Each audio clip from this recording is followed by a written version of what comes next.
এমনি টান দিন। এত বড় দমদমে লেক, এটার মধ্যে মাছ, পুঁটি মাছ কেনা, অন্য কোনো মাছ পড়ে না? আপনি এমনিতে কি করেন মাছ ধরার পাশাপাশি? কি করেন এমনিতে, কাজ করেন কি? বাগানে কাজ করেন। তো আজকে কাজ ছিল না? আসছেন তো মাছ পাইছেন? দুইটা পুঁটিতে কি মানে পরিবারে আজকে রান্না হইব?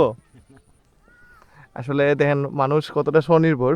এইখানের মধ্যে উনি সারাদিন কাজ করছে, কাজ করার পরে এখানে আসছে, আইসা মানে উনি মাছ ধরতেছে এই দমদমিয়া লেকেতে।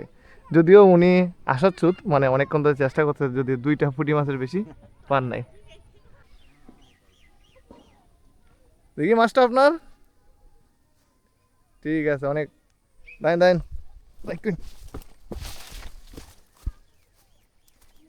উনি আমি আসাতে উনি অনেক ভালো একটা মাছ ধরতে পারছে এই দমদমে লেকেতে। যাক, আপনার আগে 2টা পুঁটি আর এখন একটা মাছ, এই মাছটা ভালোই। আসি, সুন্দর।